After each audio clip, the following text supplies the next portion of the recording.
Welcome everybody to the second episode of Marketing Tech Conversations. Hi, Dorai. Hey, Praveen. Good. So, Dorai, top of mind when we talk about technology for marketing or tools for marketing, what comes to your mind? Oh, I think a lot depends on the stage in which the company is in.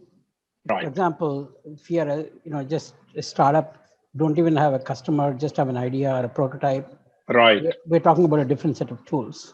Yes. And we found your first 10, 15, 100 customers. Then now you want to scale, our product market fit, and, you want to start increasing it. Then it's a different set of tools. Some of the original tools will also apply, but I think you will start needing more and more tools. And then you want to scale, then there's a whole class of things called growth hacking toolkits and stuff like that. So let's think about it as in three stages, and then we'll keep Right. talking. Yeah. Absolutely. Let's start with a startup. Yeah. So when I say startup, I meant something. It could even be a larger company, but as far as the product is concerned, this is the first. They're just stepping out with the product into the market. Yes. So it's Yes. and the second thing is also that I think small groups, product groups initially do not have a lot of funding allocated to them till the product is proven to some extent.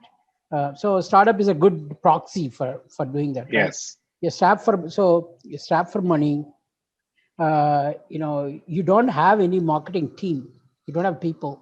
So if in a real startup, it's normally founder and maybe one other person, and unless one is marketing, one is tech, in which case there is a marketing knowledge, but there is not a lot of money to spend on marketing. So we take out a whole class of things like advertisement, PR, all these traditional things that you associate with marketing kind of thing. So you need to, and also that some of those things don't work anymore, right? With content marketing and inbound marketing and all these kinds of things. And, people, you have to do the pull, right? You have to attract people to this. So let us talk about some simple tools. How do you attract people? And Right. some time back, what was that? It is either 37 Signals or somebody else who mentioned that you out educate and out market.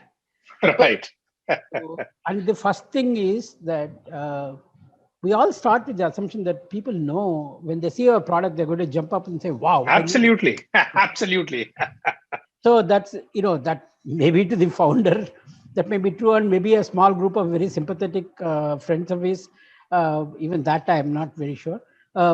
It's not so obvious as to what is this product and where is it going to fit and how is, so the education is very important. Some people may not even be aware of the problems, that, so first thing is you educate, and how do you educate it? And previously what you used to do is you used to, get articles written in journals, Yes. And then describe. So you actually start out with a slightly bigger picture of the space and say, hey, this is the space. There are a lot of these products that are there in the space. But there are these gaps. And, if you listen to Girish from Freshworks, you'll see that he was combing through a list of discussions in a forum. Then he found everybody like yelling about some feature not being there or some gap or some, either something was too expensive. So you start finding by following the discussions going on. If you are already in a space where other products exist, you're trying to figure out, hey, why do I put my thing in there? What is the positioning in? And start eating all around you, like space. Right. So the tools that you require at that point in time is something that alerts you to problems that if people are asking lots of questions in a certain space, that is one clue, right? And you say, hey, this seemed to be the problem. So you collect. So you start with a bunch of hypotheses because you started with a product, and then you need to validate the hypothesis for yourself. I'm not even talking about investors and others. That Right. Absolutely. you do you want to know that, hey, is this the right problem? And then the next thing you want to validate is the solution right for the problem? Right. And since the world existed so far without my solution, what is it that is going to, what my solution going to do that's going to be different uh, than what solution they're currently using. Okay, either that solution is too expensive, or that solution is too clunky, or that Right. the solution is like you know um, not optimal, because it may solve a general problem, but it may not solve a specific problem. For example, if you take salesforce.com, that may be a great tool, but it may not be for a, like a small shop owner, who has like 3 people. Is Salesforce the solution? Because his customers are not, where you expect them to be. So what are the places? So let me um, go back and start thinking about all the things that you do as a beginning entrepreneur, right? You find Well, out. the first thing they jump in is Google Forms. Now, it used to be SurveyMonkey earlier, Correct. but just to put it through Yeah. and send it to a bunch, which is my biggest grouse when they Yeah. try to validate the idea, Correct. is they just send it to a bunch of friends and friends and friends and try to rely on that data, even Correct. though we are still on tools, but Yeah.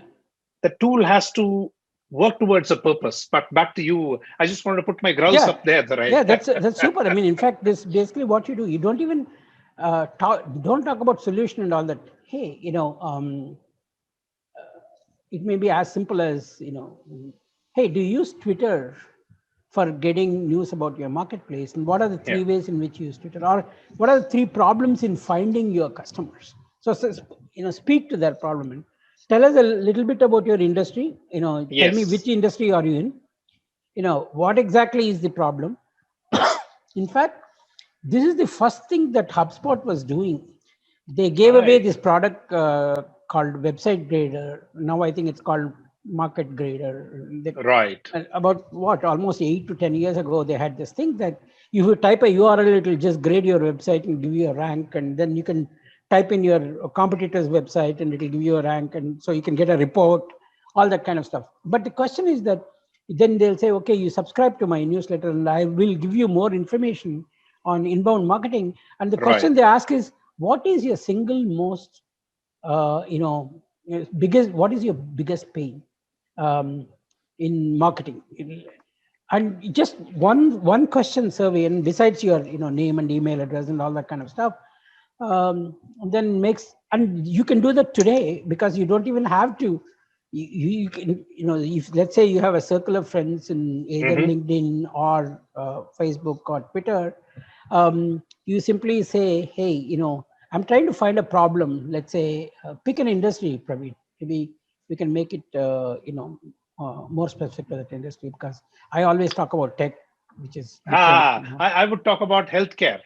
Okay, take healthcare, right? Mhm. Take probably medical devices or Right. something like that. A lot of people, I think after COVID, they started focusing a little bit more, on all these, like the limelight is a little bit on these devices, right? So let's say Yes. that what is a device that you think would really help you keep you mentally free? And there was this entrepreneur I met about 4 or 5 years ago through one of our mutual connections, Money, Hmm. and he said, continuous monitoring of temperature. Right. And I said, why would anybody monitor temperature continuously? And he said that I have a fever, I check the fever, is it above 100? Then I start, Yes. do I take any action? It is below 100, I don't even pay attention. And if it is 102 or 103, immediately I dial up a doctor. So why do I need a continuous? He said, no, no, there are two or very special niche kids. Hmm. Okay, you can't really constantly be waking them up and taking temperature and all that sort of stuff. Right. So you take this device, and he had like something that looked like a 1 rupee coin, or a, like a quarter, US quarter, Hmm. that you put it under the armpit or something like that, Yes. and then it continuously monitors and sends it, and then it sends you the fluctuations and all that. The second thing is cancer patients. Okay, so I said sometimes it can be as simple as like you go into a niche kind of thing and then say, okay, so we now you can ask a question that is very specific to a niche, in which case you will not get many Right. answers, but at least you'll receive a few answers. Right? You can create a form ask what is your problem. The more generic ones will not be that useful, in my opinion, Right. because I tried that. When you ask anybody what is your marketing person, not enough leads. Okay, Right. it's a universal problem, right? It doesn't matter what stage of business you are in, not enough leads, not enough qualifying and Right. qualification leads. But at least you know at what stage. If somebody says not enough traffic in my website, could be one problem. Let's say you are web-based marketing. Yes. Not enough qualified leads, that people come and visit and bounce off and go away, is second kind of problem. They're not engaged, they're not, then the third problem is that they don't keep coming back to find out more information. Oh, there is nothing wrong with that, because Yes. they would have typed some keyword in Google, you would have had that keyword, and for some reason you would have ranked it in the front page, and you might have tried a few things, it would have come up, and then they come to your site and said, oh, this is not what I want, and they bounce off, they go away, kind of stuff. So, and then taking this website visitor and into a prospect, in somebody who's actually serious of, which has an intent to buy, whether they have the budget to buy or not is a different story, but they have an intent to buy, getting them to that stage. What are the things that you're going to do? And today, I think the technology in the marketing industry is so good at doing all these things. Right. And that That was not leads true in the me, case of 5 years ago or something like that. Yeah. Dorai, this is a topic we're going to be talking on extensively, but I have one question for our discussion. When I interact with the traditional entrepreneurs who are pretty much in a growth stage, they've already got their first couple of millions in, non-tech entrepreneurs, there is this hesitation or an aversion to using technology for marketing or using tech tools for marketing. Have you, when you are interacting with entrepreneurs, faced this kind of an issue? Yeah, I do, but I face it in a slightly different way, right? Mhm. One way is that they're not sure what these tools do. See, the tools solve, like for example, take a tool like uh, SEO, optimization, search engine optimization tool. First, the business guy has to figure out that his search engines, what is search engine optimization? Why is this tool important? Why should the backlink checker important? We have these huge gaps in knowledge that we don't bridge very well, right? So I'll go back to the InfoMinder question, right?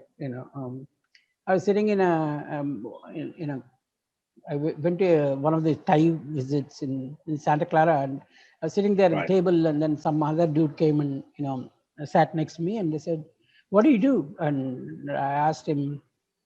Before I'll answer the question in a minute, but let me tell you one thing.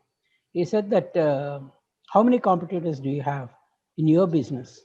And he said, I assumed that he was one of the startups or something like that, which turned out to be right.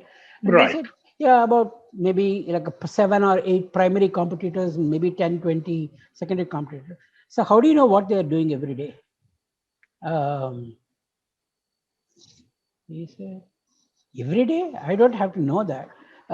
But I occasionally go to their websites and look at them. And I said, oh, great. Okay, you look at their websites. What do you find? You saw the website 1 month ago, and now you go and look at it. What difference do you find? He just looked at me and said, is that your product? And I said, yeah, I mean, like basically what you do is you want to the connection, immediately. So Yes. you Yes. you lead them saying you start from their problem side, and this is almost like one-on-one. I had the luxury of meeting this person face to face, interacting with him, asking him questions, and he didn't ask me to shut up and go move to another table. He was patient in answering, because I'm in a very like a friendly group of every entrepreneur helping other entrepreneurs kind of thing, and everybody is curious about what the others are doing and all that. And he said, oh, you must be making millions of dollars. And I said, I wish. So that's a different story. So basically what happens is, when you frame the questions in a way in which they can relate to it, then they don't worry about the tools, this thing, what the tool does. My tool has 10 other features, and none of them are useful to him. If I simply say, if you simply say, so if I ask the same question to a guy who's like barely got even first customer, this would not be relevant to him at all. And he'll say, Absolutely. okay, so to him, the question is very different. How do you get your leads? What do you do? He said, oh, government contracts. Okay. In US government has requests for proposals, RFPs. How do you track RFPs? I said, I have a girl who goes and looks at them every day. I said, really? What happens if she misses 2 or 3 RFPs? And he says, yeah, that's a real problem. Is that, do you want a tool that will just check and whenever a new RFP is posted, sends you an alert email? So what happens is that you as the builder of the product know much more about how it can be used. Initially, you have some, that's what I meant by hypothesis, right? You need to validate. But after some time, you start learning it from people, So they'll say, hey, you try a different instance. And he said, hey, what do you do? And I said, oh, I built tool X and it makes your website, more visible or more engaging. He said, oh, wow. By the way, that's not my tool, but there is a whole bunch of tools that do that. And I said, but I don't understand. Why should I make the website more engaging? Because I have these existing customers, and though those customers refer me to other customers, and I said, yeah, fine. Are you happy with that? This process where you have no control, that you're hoping that these customers will refer you to other customers. Do you explicitly? So do you want a tool that will make it very interesting for your customers to refer you to other customers? Will they go and put an upvote in a forum or there is this product hunt or beta list or one of those kinds of things? Will they help you make your product more visible? Do you need a tool for that? And in some cases, tools may not exist for doing this kind of thing, but you can cobble together a bunch of tools to do something like this. Right. And I think the problem is a framing of, taking the need or a kind of anticipating a few of the needs. Right. And then kind of telling them, do you know that, this can be done manually, but do you know that you can actually scale it by automating some portions of it? Right. And then they'll say, wow, yeah. But how much is it going to cost me? What happens if it costs you a cup of coffee, or whatever you pay in Starbucks per day? It costs you like $3 a day, for example. That's quite a bit.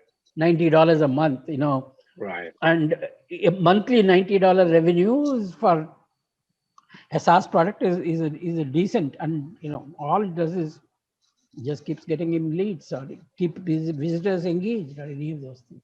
Lovely. Dorai, we are going to continue this conversation.